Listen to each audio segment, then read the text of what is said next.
2, 1. On this National Day of Prayer, Michelle Obama, who was never proud of her country until it elected her husband president, refers to herself in a speech at Temple University as our forever First Lady.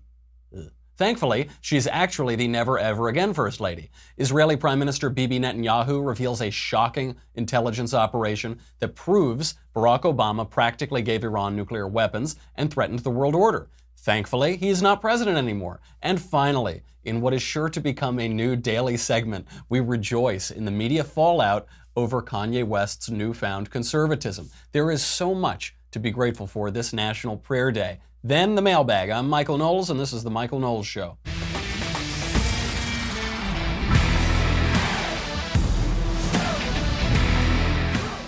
So much to be thankful for, so many reasons to rejoice, especially thinking of terrible days gone by. Before we do that, I have another reason to rejoice, which is that we have a wonderful sponsor that helps keep the lights on and actually turns both me and the audience from rotten, dirty, skillless derelicts into people who can actually do something productive in this world. I'm talking, of course, about Skillshare. Skillshare is a phenomenal online learning platform.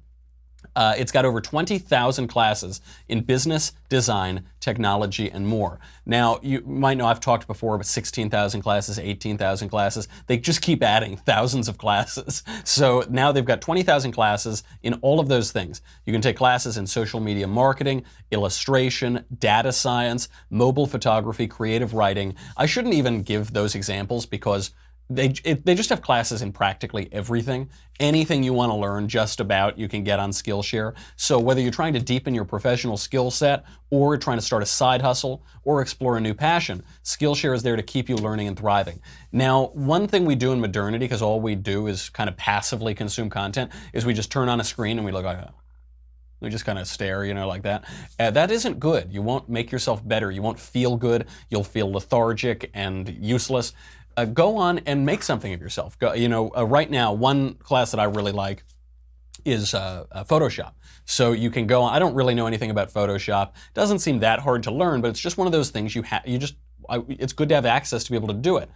Log right onto Skillshare, you can learn it right there. Drew, when we did the Another Kingdom podcast, he went and started looking up social media marketing and how to do podcasts. It's really, really good. I obviously haven't looked up how to do podcasts yet. I figure I'll do that around the 300th episode. So right now, you can join the millions of students already learning on Skillshare today with a special offer just for my listeners. Get 2 months of Skillshare for just 99 cents, practically free, and you can get access to all of these things. Trust me, you need a lot of skills in the modern world. If you want to, look, for me, when Ben Shapiro comes in here finally and fires me, I'm gonna need some skills so I can keep my side hustle going. Go to Skillshare.com/Michael, Michael, get 2 months of unlimited access to over 20,000 classes for just 99 cents. Skillshare.com/Michael to start your 2 months now. Skillshare.com/Michael. Okay, it's National Prayer Day. This is a very good day. We're going to be very thankful. Because one time a priest that I listened to in New York, he said that there were 3 prayers that you should always be saying. I love you, thank you, and I'm sorry. Today we're going to be focusing on the former 2. We can all repent in our own time and flog ourselves and things like that. Probably we should all do it. But we've got a lot to be thankful for because Michelle Obama, let's just begin with the First Lady. First ladies first. She is no longer the First Lady. Here is Michelle Obama talking at Temple University. Doubters, I know you have everything it takes to succeed. I know that you are me. And if I can be standing here as your forever First Lady,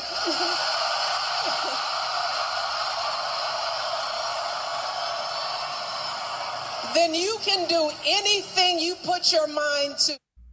You can. If ifs and buts were candy and nuts, we'd all have a Merry Christmas. You're not the forever First Lady. Apparently some Democrats on the internet refer to Michelle Obama that way, but just imagine the disrespect of that. She gets up there and says, I am your forever First Lady. Forget about that woman who's actually the first lady. Who cares about her? I'm the forever first lady. This was not as bad as Michelle Obama's classic gaffe when she said, and by gaffe I mean when she accidentally was honest to the American people, and she said that she'd never been proud of her country except when they elected her president, or elected her husband president. That she said, otherwise I've never been proud of my country. This is pretty bad though. This, she says, you are me. No, we're not. We're not you. We're not. Why are we you? Why would we want to be you? I don't know that people like you very much. Now, speaking of the National Prayer Day and this me, you are me, I'm your forever first lady, this is a classic Obama, both her and her husband, the classic Obama Messiah complex. Here was Barack Obama speaking just a little while ago. I would create 100 or 1,000 or 1,000,000 young Barack Obamas or Michelle Obamas, or the next group of people who could take that baton. This is the Obama Messiah complex. It's why people call Donald Trump a narcissist. Donald Trump is the most humble man in the world compared to the Obamas. Whenever they need an example of a good thing or something good to be, they refer to themselves. She says, you are me. How about you say you are bright, you're ambitious, you're talented, you're the future, you're the... No. All of that pales in comparison to you are me. Barack Obama, when he says, I want to change the future, I want to have a wonderful country, and the best way to do that is to create little versions of me.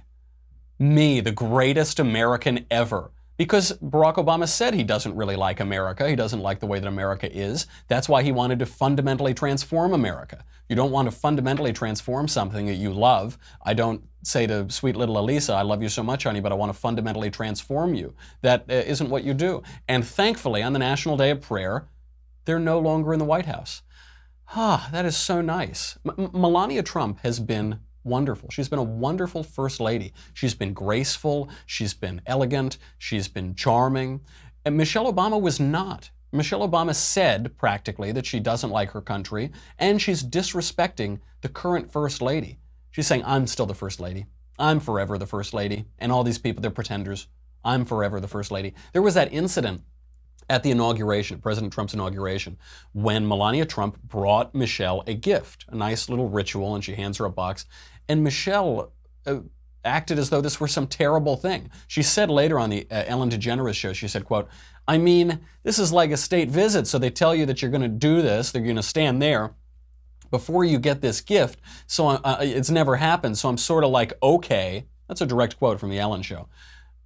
She said, what am I supposed to do with this gift? Everyone cleared out. No one would come and take the box. Wah, wah, wah. Just not nice, not elevated. And a lot of people said that Melania Trump would not be a good first lady because she was a supermodel. Perhaps Donald Trump's wealth and success played some role in his charming her and wooing her. And she has been wonderful. And yet you still hear these people say, oh, Michelle was so much better. Michelle was not a good first lady. I try not to give too much flack to the family of politicians, except when they make themselves a spectacle, except when they put themselves in the public arena more than they have to be. She wasn't very good at being a first lady, and Melania's done a wonderful job. But of course, that's all just the prelude. That's just the amuse-bouche to the real thankfulness, which is that Barack Obama is no longer president. There's a major news story this week that shows us just how wonderful it is that Barack Obama is no longer president. But before we get to it, before we get to how Barack Obama, more than any president in recent history, imperiled the world order, an utterly failed president, before we get to that, let's just recount some of his other failures. Barack Obama, people forget this. When, history wipes away all of these sins and all of these bad decisions and all of these bad policies. Essentially everything the guy did was a failure and made the country worse. He entered office during a bad recession, and he made the recession worse. Usually in economic crises, the deeper the recession, the more robust the recovery. That's just the way it works. The Obama recovery, which he says it was the worst recession since the Great Depression, okay, the Obama recovery was the worst recovery in 7 decades. If it was the worst economic crisis since the Great Depression, he should have had a good recovery, but he didn't because of his own policies. During that recovery, GDP averaged a 2.1%. I think that's the worst economic performance of any president since World War II. His economists said, that's just the way it is. That's just the new normal. That's the best we can hope for. Yeah, 3%, that's not going to happen. Donald Trump comes into office. He immediately starts posting quarters of 3% or greater economic growth. Barack Obama spent more on stimulus money than all of the stimulus packages ever combined. You take every stimulus bill in history, add them together. Obama spent more with worse results, with counterproductive results. So it's adding insult to injury. Not only did he not help the economy recover or allow the economy to recover, he also blew an unprecedented amount of taxpayer money on it. During the Obama administration, millions of Americans fell below the poverty line. Food stamps soared. You heard he was called the food stamp president. And then lefties, racist lefties, said that was a racist comment. And this always boggles my mind. What they said that if you use the phrase food stamps, then that's racist. You're talking about black people. You say, not all black people are on food stamps. What are you talking about? You're the one who said that. I didn't say that. It's absolutely not racist at all. No, when you call someone a food stamp recipient, you're calling them black. No, that's you, pal. You're the one who has that image in your mind, not us. During the Obama administration, the national debt doubled. Millennials under the Obama administration lived with their parents at the highest rates since the Great Depression. There's a cultural aspect to that, and there's the economic aspect. Obama did a terrible job managing the economy. What else did he do? Oh, right, he destroyed healthcare. Barack Obama destroyed 1/6 of the economy when he upended our healthcare system, and he lied. He lied blatantly to the American people, and he even admitted that he lied. He said, oh, you can keep your doctor. Oh, premiums aren't going to go up. Oh, it's okay. PolitiFact named if you like your doctor, you can keep your doctor. They named that the lie of the year. And Obama even admitted this. When the premiums started going up, when costs started to rise, when people's coverage changed, he said, well, what, you didn't think you were going to get all that good stuff for nothing, did you? Well, yes, we did. We did think that because you promised us that. That's oh, come on, you're going to believe me, a Chicago politician? What's the matter with you? That's basically what he told us. He snubs his nose at the American people. He says, what, you were so stupid that you believed me? So the premiums rise, and after all of this, we were told this is universal health care. We've been wanting this for 100 years. After all of that, 30 million Americans remained uninsured. After all of that, upending 1/6 of the economy, shooting up the prices of healthcare premiums, diminishing the quality of coverage, people losing their doctors, and 30 million Americans uninsured. An abject failure. How about on foreign policy? Well, on foreign policy, Barack Obama managed to lose a war that we had already won. We had won the Iraq War. The troop surge in 2007 won for us the Iraq War. Barack Obama chose to lose that war. He chose to pull out troops without a status of forces agreement. He chose to lose it. What happened? ISIS came up in its wake. But that's okay. Barack Obama restarted the war in Afghanistan for no reason. The actual reason that he did it was because all of his campaign was running against Bush. So he had to run against the Iraq War, but he didn't want to seem like the weakling that he is, so he had to pretend that Afghanistan was a good war.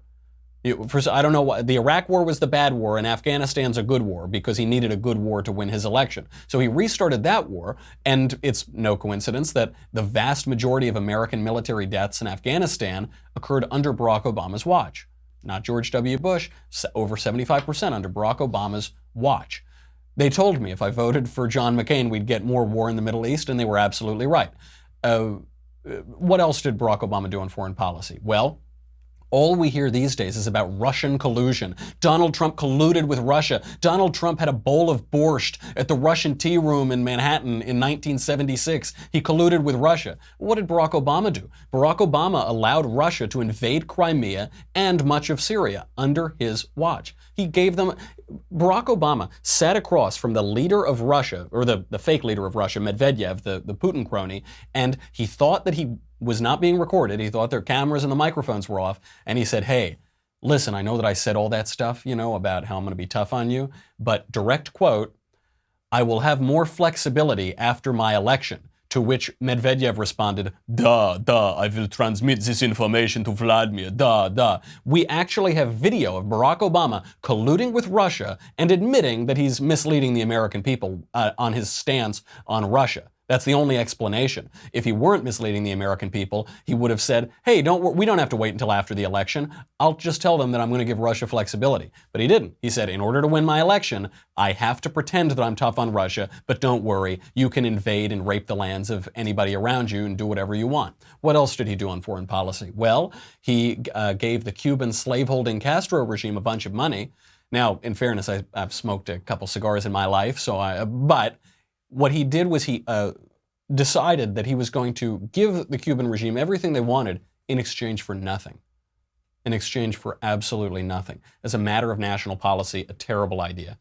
You got to give John F. Kennedy credit. John F. Kennedy liked Cuban cigars as much as I do, and he ordered all of his boxes of Cuban cigars, and then he instituted a trade embargo because he had to punish the regime for upsetting the world order and for its horrible human rights abuses, stealing property, killing people, enslaving political dissidents. As a matter of national policy, it was a sound policy. Barack Obama said, okay, we'll just give you whatever you want for nothing. Then, on just a penultimate aspect of Barack Obama's foreign policy, he managed to destroy Libya and Egypt, both. Now, he didn't destroy it when he went and gave apology tours and apologized for the Middle East, for American policy in the Middle East at the beginning of his presidency, but instead he turned on a long-standing American ally, Hosni Mubarak, let him crumble, and in Libya he allowed that situation to decay. So it's now a failed state and led directly to the chaos that allowed terrorists to come in there and kill our first ambassador overseas since 1979. That's not a great record. By all counts, a terrible president. But that's not even his biggest blunder, the thing that he will be remembered for. Because Barack Obama knew, he said during his presidency, well, I can't get anything passed through Congress because I'm a horrible negotiator and I don't have any friends even really in my own party. But what I can do is I have a pen and a phone. So I'm okay, Congress isn't going to pass laws, but I'm going to sign executive orders with a pen and a phone.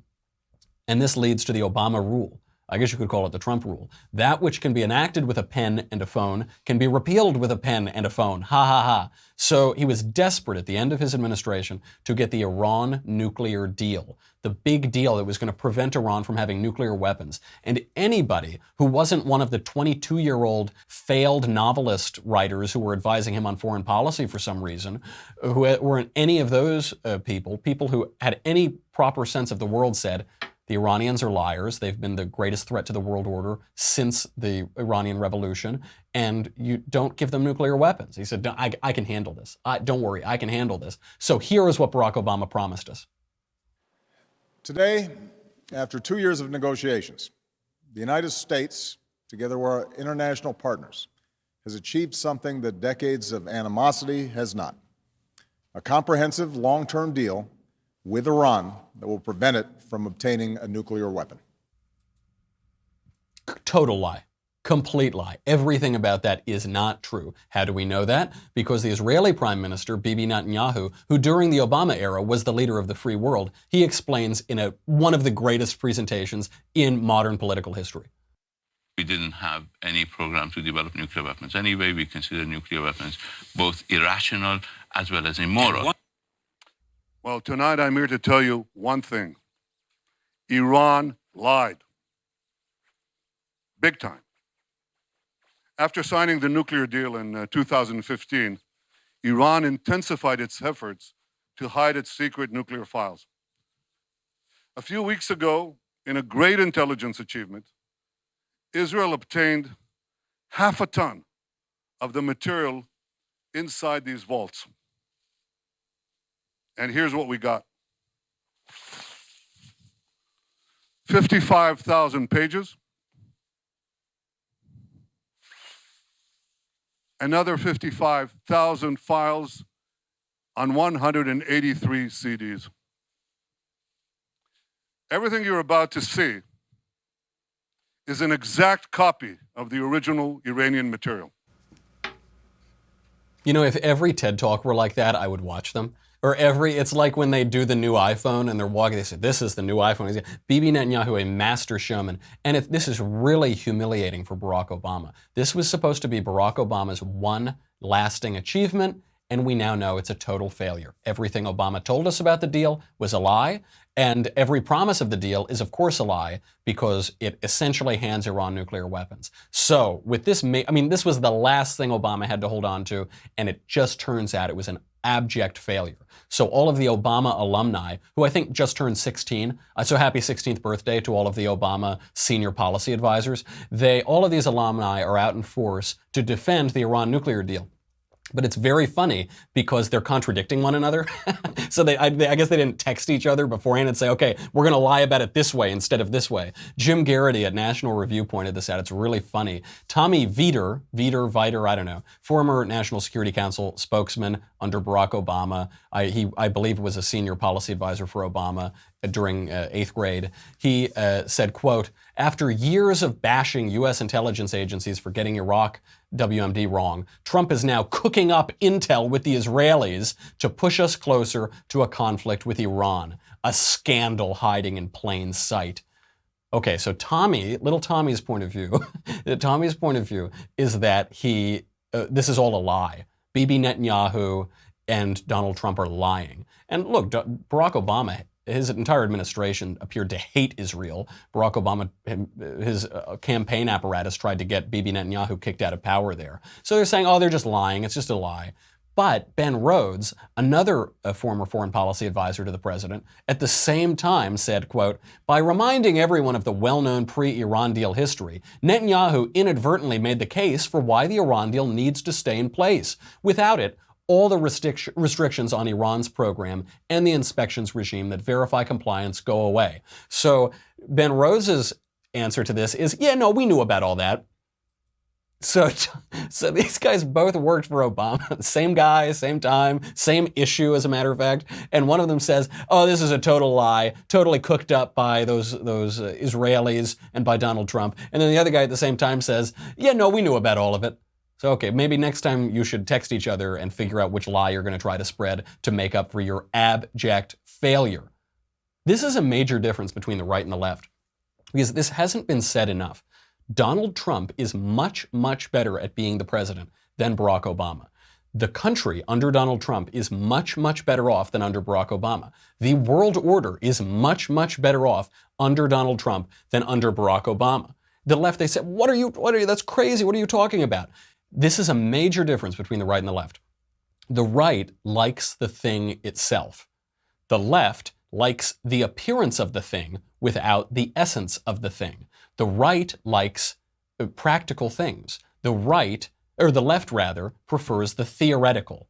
They say, so here's an example. Donald Trump doesn't look like the president, does he? He doesn't talk like the president. He doesn't walk like the president. He doesn't tweet like the president. It's crazy. This is a threat to the world order. Except he's very good at being the president. On every marker, on the economy, on foreign policy, on domestic policy, certainly, on deregulation. He's just very good at it. On making deals with people, even on getting the pop culture on his side. We'll talk about Kanye in a second. But so Donald Trump doesn't look like the president, but he's very good at being the president. Barack Obama looks just like the president. He talks like the president. He comports himself like the president. He uses all the right words. He smiles like the president, smile and a wink. But he was terrible at being the president. He was utterly a failed president. He has no accomplishment in office. Everything was a failure. A major difference between the right and the left. And now when people clutch their pearls and they say, but Trump, he doesn't hold his Chardonnay glass right, guys. That's fine. But he's good at being the president. And by the way, people like Kanye West are waking up to this, which brings us to what is sure to become a daily segment, Kanye Watch. I'm really happy for you. I'm going to let you finish. Thank you, Kanye. I appreciate that. The latest fallout from Kanye saying conservative things. What do we have? Let's do a quick rundown before we get to the mailbag. A CNN op-ed writer wants to censor Kanye West. They actually want to shut him up. The CNN writer says, quote, the time has come to stop amplifying his platform when he continues to misconstrue facts and distract the public from truth. Shutting him down is not a matter of censoring opinions. It's a matter of being responsible in how we elevate or endorse the cult of celebrity in situations that further espouse toxic lies. the cult of celebrity that the left invented. At this point, any outlet that continues to allow Kanye West a platform to knowingly speak such misinformation is enabling the former or exploiting his status for ratings. On the misinformation, by the way, let me just say this. The one thing that all of Kanye's critics are saying is that he lied about slavery because he said, if you've been a slave for 400 years, that's a choice. That is true. That is historically and mathematically true. Now they're saying, well, no, he's talking about the transatlantic slave trade. The transatlantic slave trade began in 1619. It didn't be. The Dutch brought African slaves to America in 1619. If that number were true, then then for 400 years, that would mean that, first of all, we'd be in the future. It would have to be 2019 right now, and the transatlantic slave trade would have to still be going on, which it's obviously not, and ended centuries ago. The point he was making is that there's a mental imprisonment, and these guys make his point for him. On CNN, they say, no, we're not trying to mentally imprison you. Hey guys, imprison Kanye West. Stop, shut him up. Don't let him talk anymore. So that's one aspect. Another wonderful aspect of Kanye Watch, which we all predicted because politics is downstream of culture, and major pop culture leaders who speak to specific demographics can really affect politics. Donald Trump's approval rating among black men in particular has doubled in a week. In 1 week. That approval rating is now at 22%. Previously, it was at 11%. Also, at the same time, his disapproval rating among black men has dropped significantly from 87% to 71%, according to this latest survey. Black men surveyed also who said that they have mixed feelings about Donald Trump rose from 1.5% to 7.1%. So you've got this 22% approval, and then you've got this huge bump, 5.5 point bump on mixed feelings. So what does mixed feelings mean? It doesn't mean they're starting not to like Donald Trump. It means they're starting to like Donald Trump. And before you accuse that poll of being some cooked up Republican thing, that's from Reuters. Reuters is reporting that. That isn't some right-wing source. So we're seeing this political effect. We're seeing the Breitbart effect, Andrew Breitbart effect, come into play, that politics is downstream of culture. That's great. And Kanye West has all the right enemies. USA Today ran a headline, "Greatest Rapper Alive, How Kanye West Devolved into Just Another Internet Troll." Yeah, right. Okay, buddy, sure. Yeah, I'm sure. I bet as many people are reading USA Today as or listening to Kanye West, totally. Then the really heinous one is USA Today ran a headline, "Chris Brown tears Kanye West to shreds over his slavery comments." And this is an improvement for Chris Brown because Chris Brown usually just tears into his girlfriends. So it's good when he's tearing into other male rappers, I guess. Chris Brown said, quote, "This is just entertainment to y'all. This man is a clown. Wake the heck up, Kanye." He didn't say heck. "Please, slavery was a choice? What?" Hey, Chris, how about you learn to read so that you can find out that Kanye was exactly right? "Please, Black people, do not follow West on his path to destruction. Whatever help you think I need, get it for him ASAP." And this really bothers me. It bothers me anytime Chris Brown does anything because the judicial system should have taken him out back and put him down like Old Yeller a long time ago. Chris Brown is let's just read. His police report is publicly available. This is just a little snippet from the Chris Brown police report. The guy who's lecturing Kanye West and Americans on how we should comport ourselves historically and politically. This is from the police report, quote, "A verbal argument ensued and Chris Brown pulled the vehicle over on an unknown street, reached over Robin F., that's Rihanna, with his right hand and opened the car door and attempted to force her out. Brown was unable to force Robin out of the vehicle because she was wearing a seatbelt. When he could not force her to exit, he took his right hand and shoved her head against the passenger window of the vehicle, causing an approximate 1-inch raised circular contusion. Robin turned to face Brown, and he punched her in the left eye with his right hand. He then drove away in the vehicle and continued to punch her in the face with his right hand while steering the vehicle with his left hand. The assault caused Robin F.'s mouth to fill with blood and blood to splatter all over her clothing and the interior of the vehicle. Brown looked at Robin and stated, quote, 'I'm going to beat the S out of you when we get home. You wait and see.'" That is the only part that I can read on air, I think. It gets much, much worse. That's Chris Brown. Chris Brown also got a neck tattoo of a battered woman, and he never served any actual time for his many vicious crimes. This is the guy telling Kanye West to get the help that he needs. Absolutely outrageous. There are very few political or culture stories that actually get me physically angry, and Chris Brown, anytime he does anything, is one of them. So that's one of Kanye's enemies. Then another one. Finally, Eric Garland from The Atlantic. He writes that Kanye West, this is a great one. This is my favorite one. Kanye West is an agent of Moscow. This is the new thing. This is the new I don't like you on the left. If the left doesn't like you, they'll just say you're a Russian spy. So Eric Garland writes, quote, both are witting or implausibly unwitting, at least assets of Russian intelligence, be it through Roger Stone, likely Jones's case, or other corrupt elements. They're calling Kanye West a witting asset for Russia, a witting Russian spy. Eric Garland, by the way, bills himself as a strategic intelligence analyst. That's really something. This is the best. It's sad because The Atlantic used to be a good magazine and now it's 90% trash. I still subscribe, but it's just awful. And this is it. This is the strategic intelligence from The Atlantic. You can tell a lot about a man by his enemies. You can tell a lot about, look at all the enemies coming after Kanye West. I sort of have to defend Ben here. I spend most of my time provoking Ben. But there was the funniest thing on Twitter yesterday is when a shirtless vitamin salesman started sending a lot of mean tweets about Ben. You can tell a lot about a man by his enemies. Okay, we've got to get to the mailbag. We're running way late. So before we get to the mailbag, I'm sorry. We've got a great mailbag today, but I've got to say goodbye to Facebook and YouTube. If you are on those places, go over to dailywire.com. If you're already there, thank you. You help us keep the lights on. You know right now Daily Wire is on Apple News. It is just a little beacon of light in Apple News. It's like a lot of CNN, and you cut through that darkness and just get to the Daily Wire. You can find this show on Apple, iTunes, Google, Facebook, YouTube, MySpace, Xanga, LiveJournal, AOL Instant Messenger, Commodore 64, Palm Pilot. I think we have a version on Palm Pilot. You can find it a lot of places.